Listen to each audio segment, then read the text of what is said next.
order the Borough of Crafton regular meeting dated March 23rd, 2015. Flag salute by Mr. Amendola. Pledge allegiance to the flag of the United States of America, and to the republic for which it stands, one nation, under God, indivisible, with liberty and justice for all. Roll call, please. Mr. Amendola. Here. Mr. Amendola. Here. Mr. Crown. Here. Mr. O'Brien. Here. Mr. Phillips. Here. Ms. Spicer. Here. Mr. Hayes. Here. Mayor Bloom. Here. Mr. Bailey. Here. Engineer Newman. Here. Mr. Pezzarelli. Here. I'll entertain a motion for the approval of the bill list dated March 23rd, 2015. So moved. Second. Any discussion on the bill list? Hearing no discussion, all in favor? Aye. Aye. Opposed? Motion carries. I'm going to only entertain a motion for the approval of minutes February 23rd, 2015. The March 9th minutes are posted, but they're not final yet, so we'll handle that at the next meeting. So I will entertain a motion for the approval of the minutes dated February 23rd, 2015. So moved. Second. Any discussion on those minutes? I got one question on it. February 23rd, right? Yes. Okay. I have it here a second now. On the. One second.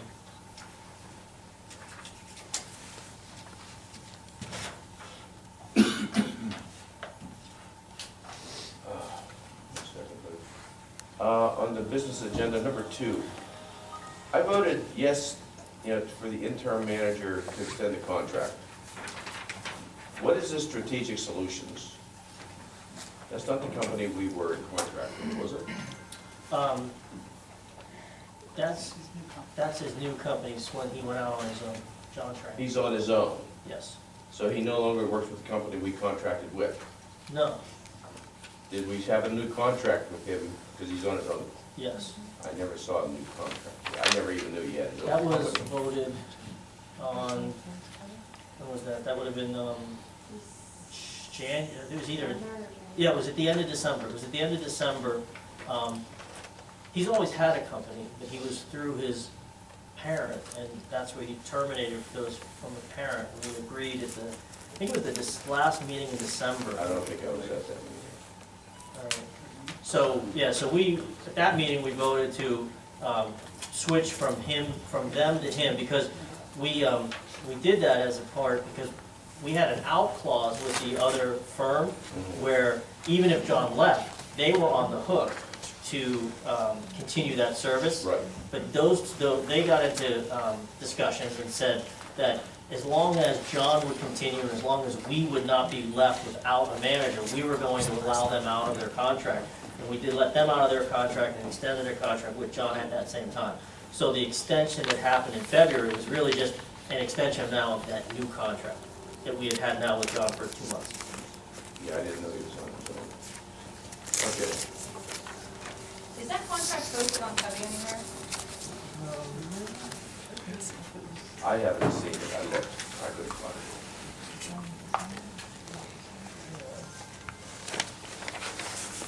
I have seen it on Covey.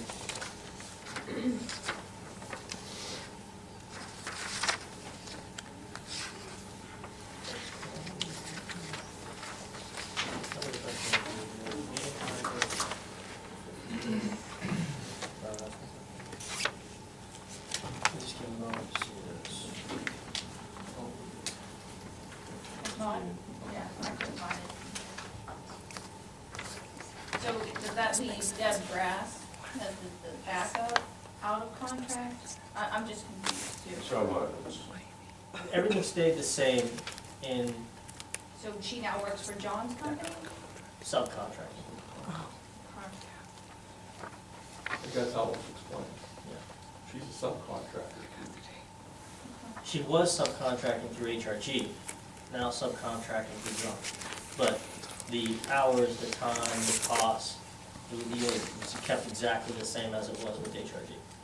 Okay, because I did see an extension of a contract when we voted on an extension. Yeah. I never saw the new contract.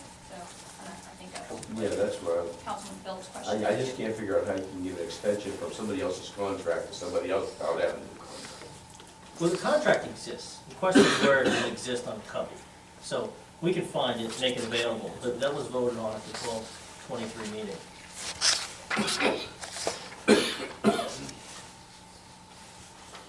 Okay. Any other questions on those minutes? Phil?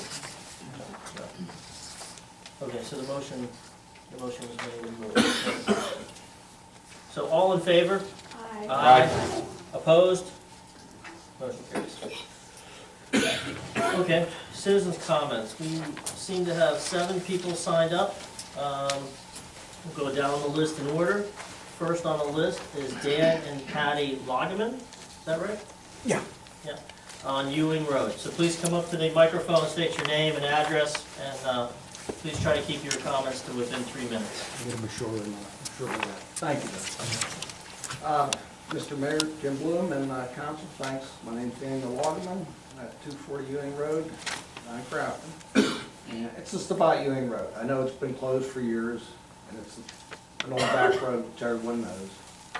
Bottom line, I just want to know if this was going to be reopened at any point in time. And that's the first thing. And to me, I'd like to have it open the way it used to be, both ways, but it's probably not going to happen. The safer way, I would think, if you do something, because CIT and all the traffic, be to make it a one-way, it'd be safer for the police, the EMS, for the response time, to get down to CIT, emergencies. The speed of the road, Crafton, it's 25 now, I feel it should be dropped down to 15. You can do a lot of different things, you know, I know I went down and talked to Rob at one point in time. The road, you could travel at your own risk, and, you know, it's old back road, but, you know, there's a lot of things that could be done to make it, open it up again. There's issues in the winter time with the garbage truck, there's really no, where to turn around now, you know, they come past my driveway, then the CIT's blocked off, so with a big truck, there's been issues there when they didn't pick up the recyclable. The bad spots, when the road is closed, the bad spots, now there's like 4 Jersey barriers, which could be used, along with a lot of stuff down at the Public Works. We've got a lot of brick, those blocks, more Jersey barriers. Right behind Monahan's, they did a lot of work before they even closed the road. They put the post in, the borough guys, they did a good job there, you know, just straighten the road up a little bit. But bottom line, it'd be nice to have it opened up. And I didn't know if we're off the books, and that's what you choose to do, that's, you know, that's the way it is, but I don't agree with it. And I guess at the end of the day, if, you know, I feel personally like, I can't say this is what you want, but a lot of it's all going back down to the Fountain Street and down the lower end of Crafton. If that's what you want because of CIT, that's what you're gonna wind up getting, you know.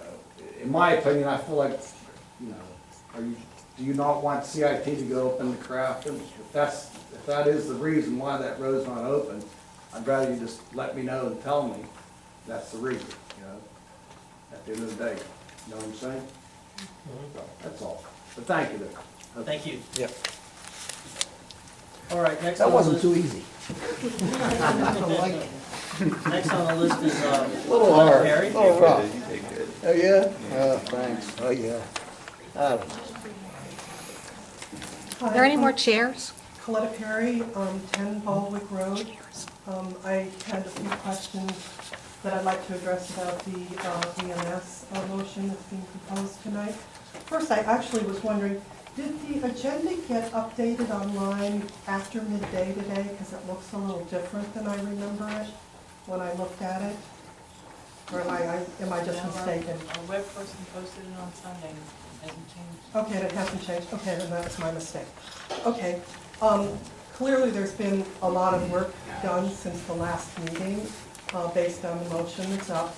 And I just had some questions that I'm hoping that we could get some clarification before the vote tonight. When, at the end of the last meeting, it was recommended that we find out if Robinson would extend the contract. And I'm just wondering if council can, before they vote on it, speak to whether Robinson was asked, whether they responded, and if they responded, what criteria were used to make a decision to go for Northwest. Also, there have been some discussions about where an EMS team would be housed and whether that's part of this agreement, and where that might be, and what costs there might be to the EMS company for being housed wherever they would need to be housed. Thank you very much. Okay, thank you. Next up is Mary Luxbacher.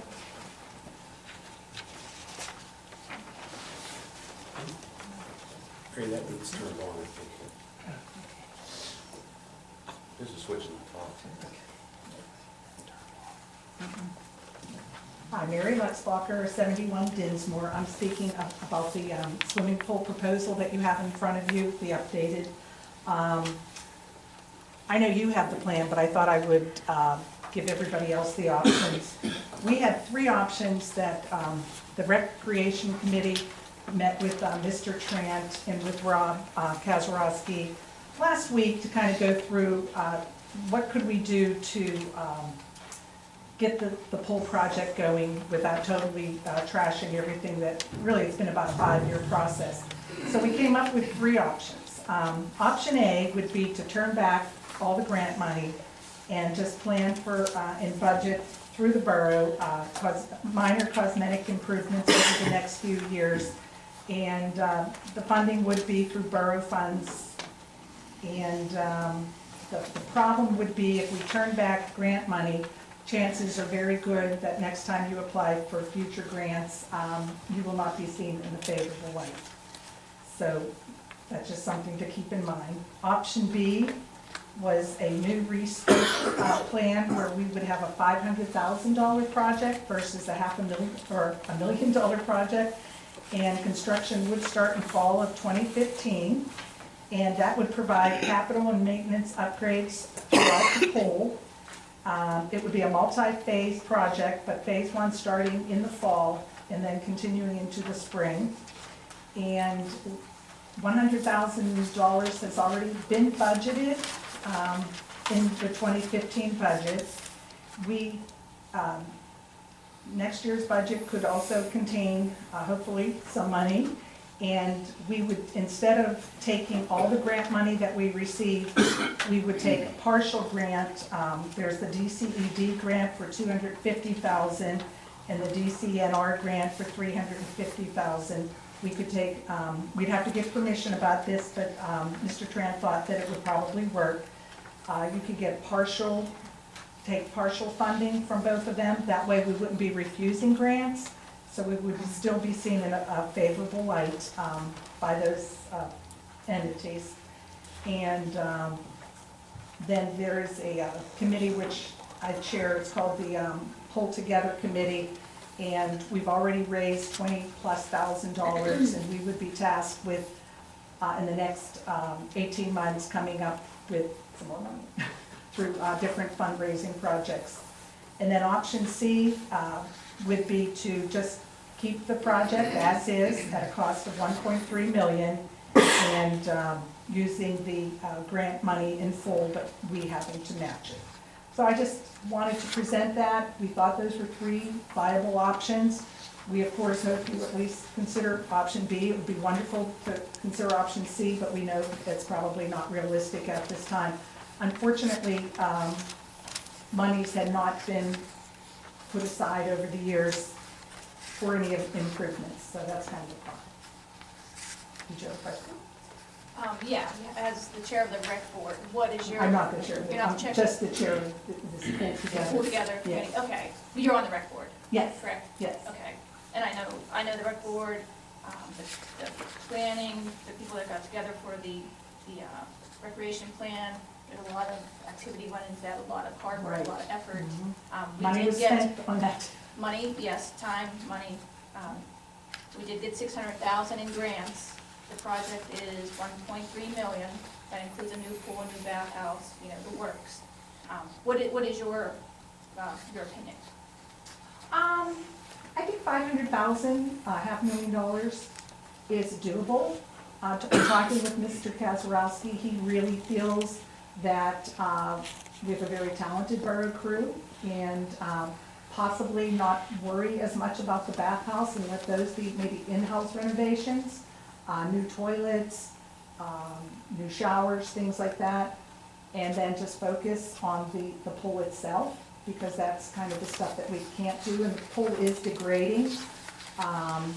You know, it was from the early 90s, and just, over time, you know, it's degrading. It would be one, and if down the line, we can get the new bathhouse, but I think the immediate need is really for an updating of the pool. I'd love to, I mean, if people want to go for the 1.3 million, I'm all for that too, but I'm also a realist. Well, yeah, spread over time, it's $600,000 on a, you know, $4+ million budget, it's minuscule. Well, I'm that just- would be wonderful. I mean, I'm all, Spread over 2 if we could years, do it all, 300,000 a year. spread over time. Unfortunately, I guess one of the things is money has never been set aside for any renovations of the pool. This was really apparently the first budget in a very, very long time that had any money put aside. So even though we even had the DCED grant, in fact, Mr. Trent was able to get an extension, because that was something I think was mentioned, that was actually going to be done. But he got the extension for 1 year. Right. And the other one we just got, so that one, that's the DCNR grant. So, Right, and that one's Jimmy still in Beachy. good shape. So I mean, and chances are, if, you know, things go well and we can, if we would at least, the idea is to get it going and see what happens. If we can keep the monies, we, you know, it'd be great. But we would at least want, with all the money that has been spent already, and it's gonna have to happen. I mean, something has to happen, because at this point, it is starting to degrade. And, you know, we have to get up to codes on lots of things, and, so we would at least like something. Yeah, no, I completely agree. And Okay. I don't know what your understanding is of our budget, but, you know, there's money. Well, you know, I'm only one, So you're thinking Plan B? at the minimum, Yes. I agree with that too. I read the whole thing and that looks like the best choice, absolutely. yeah. I mean, like I said, I mean, if there's money out there, but I know all these people here have all these concerns too. And, you know, I'm just trying to be a realist. Well, thank you. We can talk more about the monies when the motion comes up, right? And Right, I plan on think having this is more, today is more of a discussion, and just, this was really the The first discussion time. about the three options, and what Right. would be necessary to do any of the three options, or, you know, which of the three options. The motion that's on here, to move forward, is only if we collectively agree, right, which option we wanna go with. If we can't agree tonight on which option we wanna go with, we would table this motion and do it another time. And I think from what, just reading the agenda, this has to do with Gateway possibly going forward with some of their studies. Because I guess, you know, as much as we think, you know, summer's never gonna come, it's actually gonna be over soon, and they need to have things on the ground. Correct. Apparently, the best time to work on a pool is the minute it closes, get to work, so that you're ready to go for this next summer. Precisely. Okay, so thank you, and appreciate it. Okay. Next on the list is Michael Nemeth. Hi, I'm Michael Nemeth from Chief of Robinson EMS. I have handouts I was wondering if I could be able to pass out to the council people. Okay.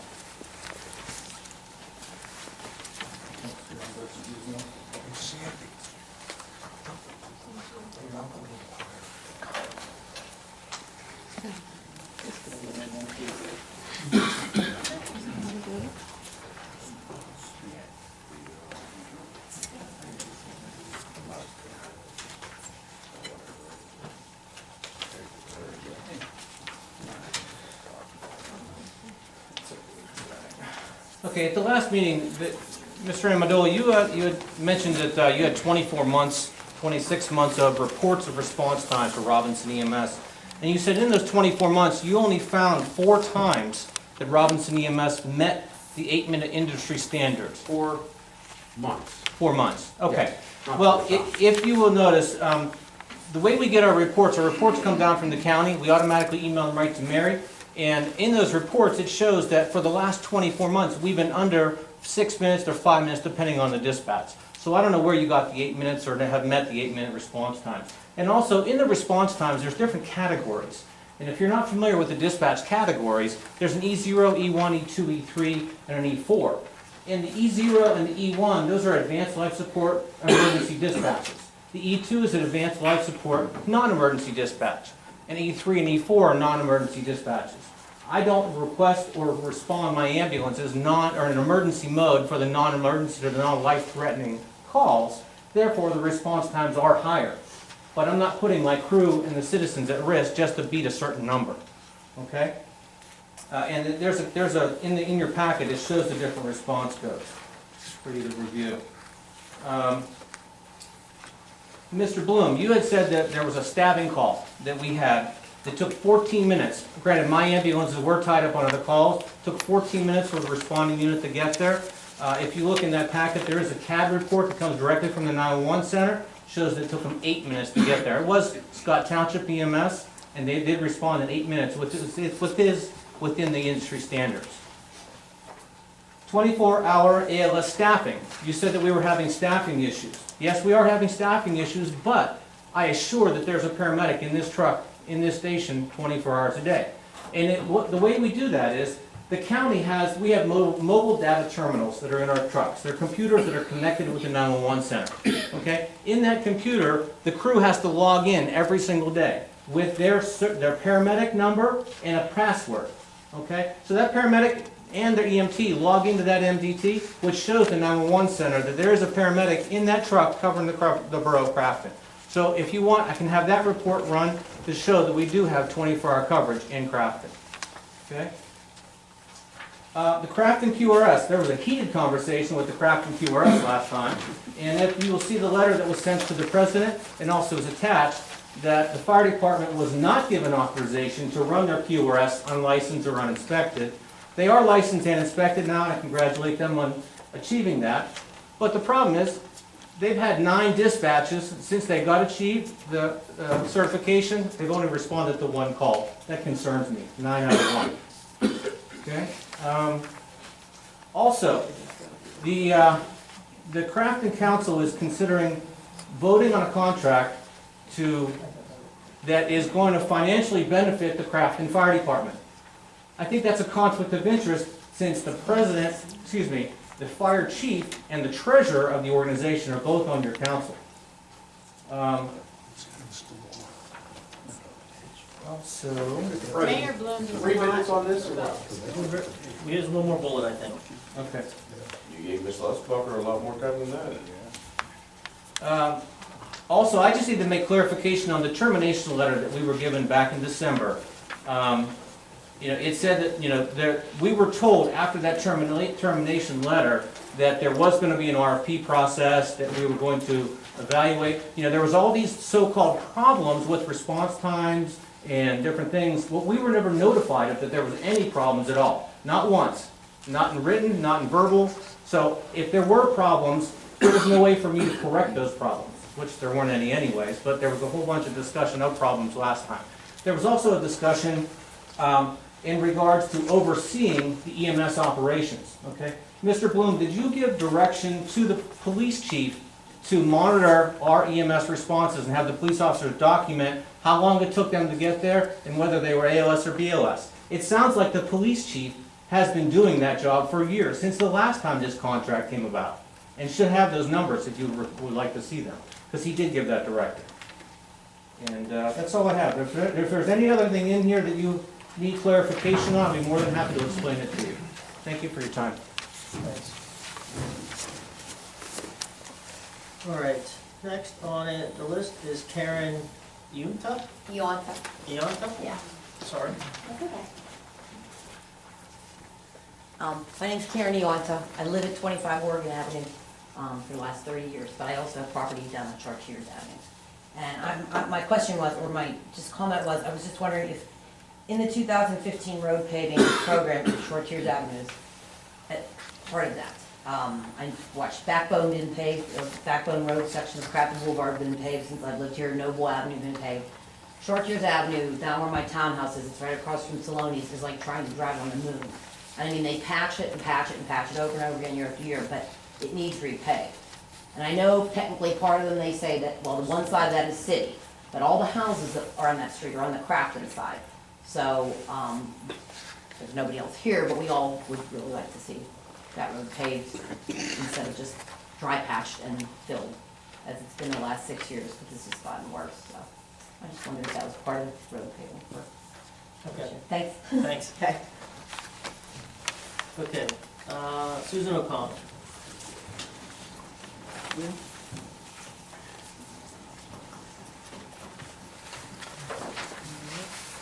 Susan O'Connell, 22 Creighton Avenue. I just wanted to comment, I was very happy to see a motion on the agenda for this evening with regard to the pool renovation. I was part of the Public Study Committee, as you were, Mr. Hayes, that was formed back in, I don't know, was it 2011 or some 2010. There's some members of the committee here tonight. Very pleased to see that progress is being made on this study, because Crafton has invested money in it, the state's invested money in it. I, for the first time, heard about the options A, B, and C.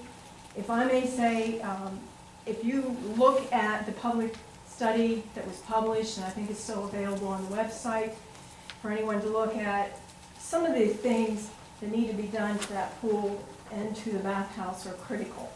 And my feeling is, pay me now, pay me more later. I would encourage council to really consider taking the entire project and doing the entire project. This pool is something that is really value to this community, and quite frankly, is one of the reasons that we're considered a great place to live in Pennsylvania. I would ask you to seriously consider this. I know it's a lot of money, but I think it has a positive impact on our property values here. And it's something to keep in mind. We certainly want to keep those property values up, and the higher they are, the higher our tax base is. Again, I thank council for following through and going through with, doing something with our recreation, and I look forward to seeing what your decision is tonight. Thank you. Okay, that's all the folks we had signed up, so we'll move on to the next agenda item. I'll entertain a motion for the receipt of the written reports, February 2015, which include the treasurer's report, the financial report, Act 511 and trash collection report, property tax collection report, the police report, the manager's report, the ordinance officer's report, the building inspection report. I can't find a public works report on Covey. I think Rob has published it somewhere where we can't see it now, so I'm not going to refer to that one. I'll just consider it with the REMS report and the engineer's report. So moved. Second. Moved and seconded. Any discussion on any of those reports? Does the engineer want time to articulate anything in his report? I think we'll just wait till the motions and show more information then. Very good. Okay. Okay, all in favor? Aye. Opposed? Okay. Moving on to the mayor's report. Just a short report tonight, Mr. President. The police department responded to 221 complaints during the month of February. There were 77 citations issued, 46 warnings, 10 parking tags, and 10 speeding tickets, or 8 speeding tickets issued. I began to talk with the chief about replacing Unit 11, which is in the budget, and we're going to start working on getting the numbers from the under co-stars to get that project started. And that's all I have for now. Thank you. Okay, any questions for the mayor? Okay, moving into the business agenda. I'll entertain a motion to adopt ordinance number 1631, amending chapter 25, section 25-3 of the Borough Codification of Ordinances to remove certain residency requirements for the borough manager position. So moved. Second. Moved and seconded, so we'll have some discussion on this. Many months back, when we were faced with the idea of having to